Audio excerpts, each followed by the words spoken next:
आज 16 डिसेम्बर सोमवार चलतु जाणीनवा आज दिन सबकि टॉप न्यूज अपडेट देश विदेश आरंभ कर ओडिशार समस्त गुरुत्वपूर्ण खबर जापर आज भिडियो न्यूज देखा पूर्व आपण मान अनुरोध न्यूज गोटे हृदय लाइक कर चैनल को सब्सक्राइब कर दिंतु आपण मैंने क्यों जिलूर भिडियो देखुं भिडियो कमेंट कर जनातु चलतु नजर पकड़ आज प्रथम खबर पर आज प्रथम खबर प्रबल झाड़े थरुची ओडिशा दुई जिला को येलो अलर्ट प्रबल झाड़े थरुची ओडिशा उपांतर उपकूल सबुठी तलंग भारत स्वाभाविक ठार 2 ରୁ 3 डिग्री पर्यंत कमिला तापमात्रा आउ दिनक शीत लहरी नहीं येलो अलर्ट जारी कर आंचलिक पाणीपाग केन्द्र आज सुंदरगढ़ झारसुड़ा को सतर्क जारी कराई विशेषकर आभ्यंतर ओडिशा रे 5 ରୁ 6 डिग्री पर्यंत तापमात्रा कमी आसंता 2 दिन पर्यंत राज्य पाग मुख्यतः शुखिला रहा प्रबल झाड़ अनुभूत हो पूर्वानुमान कर आंचलिक पाणीपाग केन्द्र सूचना मिली। परवर्ती खबर आज संबलपुर गस्तर जी मुख्यमंत्री विभिन्न कार्यक्रम में देवे जोग आज संबलपुर गस्तर अच्छा मुख्यमंत्री मोहन चरण माझी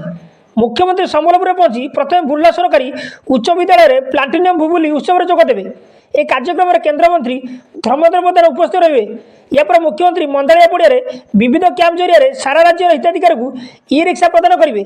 एथिरे मुख्यमंत्री 30 जिलार हिताधिकारी को 500 ई रिक्शा बंटन करेंगे जो संबलपुर जिलार 15 जन गंजाम जिलार 39 जन कटक जिलार 36 जन सुंदरगढ़ जिलार 22 जन बालेश्वर जिलार 28 जन खोर्धा जिलार 27 जन केन्दुझर जिलार 19 जन समेत मोट 50 दिव्यांग को ई रिक्शा प्रदान कर सूचना मिली। परवर्ती खबर बंगोपसागर लघुचाप क्षेत्र 17 वर्ष 17 तारीख राज्य में वर्षार समान रही नहीं पाणीपाग विभाग पक्षर कहुई 17 तारीख में गजपति गंजाम पुरी रायगड़ा जिला गुड़िक गोटे रू 2टी स्थान में हालुका वर्षार समान रही सेपरी 18 तारीख में गजपति गंजाम पुरी रायगड़ा खोर्धा नयागढ़ कोरापुट और मालकानगिरी जिला एवं 19 तारीख में गंजाम गजपति रायगड़ा कोरापुट मालकानगिरी कंधमाल कलाहांडी जिला गुड़िक गोटे 2टी स्थान में हालुकार मध्यम धरणर वर्षा होगा समान रही। परवर्ती खबर जानुरी पहलू चाषी को मिल 2 लक्षर बंधक मुक्त ऋण चाषी को आर्थिक सहायता प्रदान पर भारतीय रिजर्व बैंक बंधक मुक्त कृषि ऋण परिमाण 2 लाख टका वृद्धि कर 2025 जानुरी 1 ରୁ यह लागू हो। कृषि क्षेत्र में उत्पादन खर्च बढ़ुवर छोट नाममात्र चाषी को आर्थिक सहायता प्रदान पर आरबीआई ये घोषणा कर प्रति चाषी को 2 लाख टका पर्यंत बंधक मुक्त कृषि और कृषक संबंधी ऋण देवाक आरबीआई देशर समस्त बैंक को निर्देश देती सूचना। परवर्ती खबर ओडिशा रे पशि पारिबनी बाहर राज्यर धान गाड़ी 9टी जिले में सतर्क दृष्टि रखी 40टी इनफोर्समेंट टीम ओडिशा रे पशि पारिबनी बाहर राज्यर धान गाड़ी 9टी जिले में सतर्क दृष्टि रखी 40टी इनफोर्समेंट टीम बर्तमान राज्य में धान किणा प्रक्रिया जारी रही बेले एभली निष्पत्ति नहीं राज्य सरकार यापर कड़ा नजर रखा सहित सीमांत अंचल में इनफोर्समेंट टीम मुतयन कराई टीम गुड़िक प्राय 120 जन अधिकारी और कर्मचारी नियोजित अच्छा बाहर राज्य में धान गाड़ी देखिले त्वरित पदक्षेप ग्रहण कराई सूचना मिली। परवर्ती खबर अभियोग शुणिले मोहन लोकों दाबी करेंगे समाधान मुख्यमंत्री मोहन चरण माझी मालकानगिरी अनुष्ठित लोक महोत्सव माल्यवंत पड़िया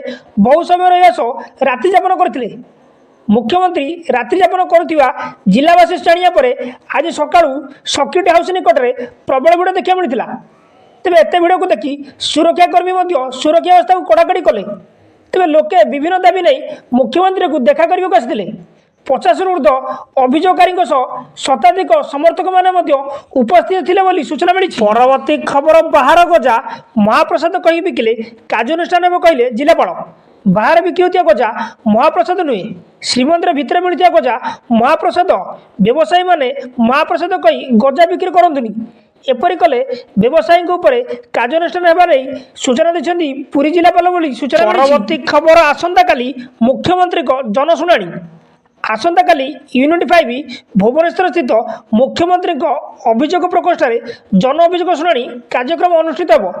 गत अक्टोबर 28 तारीख पूर्व मुख्यमंत्री को स्वाक्षत अभियोग निमंते पंजीकरण कर आवेदनकारी माने आसंता काली ए जनशुणाणी उपस्थित रहा साधारण प्रशासन अभियोग विभाग तरफ सूचना दी खबर मिली। परवर्ती खबर आसंता 17 आरंभ हो रत्नभंडार मरामती काम आईन मंत्री सूचना मरामती पर हो गणति मणति आसंता 17 तारीख रत्नभंडार मरामती निष्पत्ति द्वितीय भोगमंड पर 5 घंटा पर्यंत मरामती सविशेष धार्य स्वतंत्र भाव नीति निर्घंट प्रस्तुत ଗତ ଶ୍ରୀମନ୍ଦିର ଛତିଶାନିଯୋଗ ବୈଠକରେ ରତ୍ନଭଣ୍ଡାର ମରାମତି ନେଇ ଆଲୋଚନା କରାଯାଇଛି। ଭିତର ବାହାର ରତ୍ନଭଣ୍ଡାର ମରାମତି ଲକ୍ଷ୍ୟ ରଖାଯାଇଥିବା ବେଳେ ରାଜ୍ୟ ସରକାରଙ୍କ ଅନୁମୋଦିତ ମାର୍ଗଦର୍ଶିକା ଅନୁସାରେ କାର୍ଯ୍ୟ କରାଯିବାକୁ ନିଷ୍ପତ୍ତି ହୋଇଛି। ମରାମତି ସମୟରେ ଭକ୍ତ ଶ୍ରଦ୍ଧାଳୁ ବାହାର କାଠରୁ ଶ୍ରୀଜୀଉଙ୍କୁ ଦର୍ଶନ କରିପାରିବେ। ଏନେଇ ସ୍ୱତନ୍ତ୍ର ବୈଠକ କରାଯାଇଥିବା ବେଳେ ମରାମତି ସମୟରେ ସବିଶେଷ ଆଲୋଚନା କରାଯାଇ ବହିତ ପଦକ୍ଷେପ ଗ୍ରହଣ କରାଯିବାକୁ ଜିଲ୍ଲାପାଳ କହିଛନ୍ତି ବୋଲି ସୂଚନା ମିଳିଛି। ଖବର ସୁନ୍ଦରଗଡ଼ରେ ପ୍ରବଳ ଶୀତ। ସୁନ୍ଦରଗଡ଼ ଜିଲ୍ଲା କୋଇଡ଼ା ଅଞ୍ଚଳରେ ଚଳିତ ବର୍ଷ ପ୍ରଥମ ତୁଷାରପାତ ହୋଇଛି।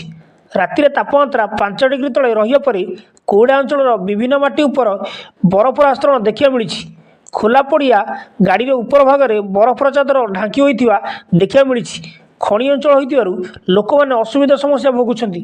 ସେପଟେ ଆଜି ପ୍ରବଳ ଥଣ୍ଡା ପାଇଁ ସୁନ୍ଦରଗଡ଼କୁ ୟେଲୋ ୱାର୍ଣ୍ଣିଂ ଜାରି କରିଛି ପାଣିପାଗ ବିଭାଗ ବୋଲି ସୂଚନା ମିଳିଛି। ପରବର୍ତ୍ତୀ ଖବର ଆଗାମୀ 2 ଦିନ ପାଇଁ କେତେକ ଜିଲ୍ଲାକୁ କୋହଲା ଥଣ୍ଡା ପବନ ନେଇ ଚେତାବନୀ। ଆଗାମୀ 2 ଦିନ ପାଇଁ କେତେକ ଜିଲ୍ଲାରେ କୋହଲା ଥଣ୍ଡା ପବନ ନେଇ ଚେତାବନୀ ଜାରି କରିଛି ଆଞ୍ଚଳିକ ପାଣିପାଗ ବିଭାଗ।